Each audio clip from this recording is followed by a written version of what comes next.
fat and build muscle at the same time?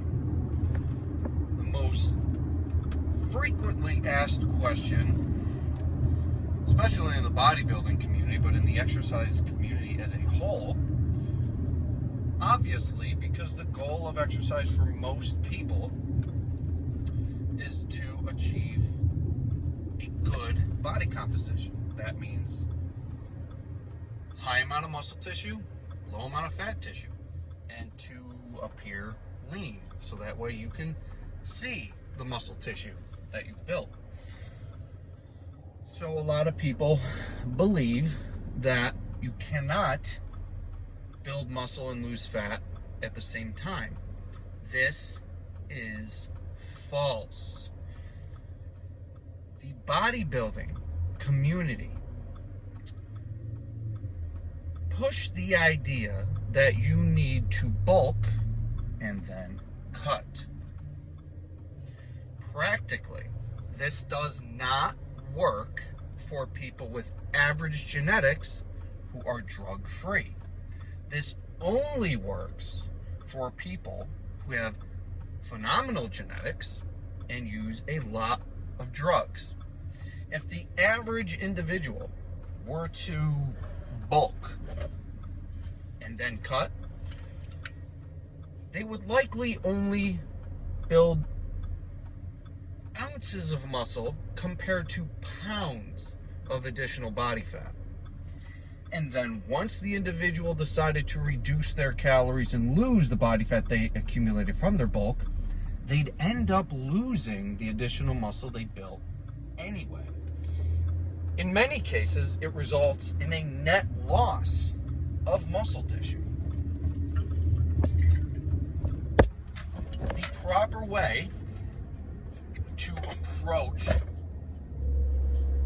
improvements in body composition is to do both at the same time. You can build muscle tissue and lose fat at the same time. There's been research that shows, one research by Goldberg, 1975, studied rat models, which is very similar physiology to humans, which is why they use rats, found that rats would build muscle in starvation conditions if the stimulus was high enough. They studied the gastrocnemius muscle and the soleus muscle in the leg of the rat. Can't really get the rat to lift weights, so what they did was they ran it on one of those hamster wheels. And they found that rats would indeed build muscle in starvation conditions if the muscle was properly stimulated. Now, I obviously do not recommend putting yourself in a starvation condition, but a mild calorie deficit with intense enough training will allow you to reduce fat tissue and build muscle tissue at the same time. The problem is, people's perception of what this looks like is extremely misrepresented and skewed by the bodybuilding and fitness industry community. People believe building muscle and losing fat at the same time looks like building 20 pounds of muscle and getting down to 8% body fat at the same time. As we know, this is not realistic for 99% of the population. You may be able to build a few, this is going to take a while too. So over the course of a year, you could probably put on about, if you were a new trainee, you could probably put on about 10 pounds of muscle and get yourself into the low teens or single digit body fat based on your genetics. But it's going to take a long time for most people. Now, don't expect losing fat and building muscle at the same time, your physique to resemble that of Hercules, like a lot of people believe it will. But I can assure you, bulking and cutting is going to work against you. The reason bodybuilders are able to get away with this is, first of all, they build muscle seemingly at will, almost accidentally. Add in anabolic steroids, huge amounts of anabolic steroids to this, And they're able to use all those extra calories to build muscle tissue. You won't. A natural trainee won't use those extra calories to build muscle tissue. Also, the high amounts of anabolic drug use helps them stay leaner anyway. So there seems to be this really huge confusion that extra calories automatically go to extra muscle. No. Your body's going to use whatever additional calories it needs to synthesize the new muscle tissue. Guess where the rest is going? It's going to body fat.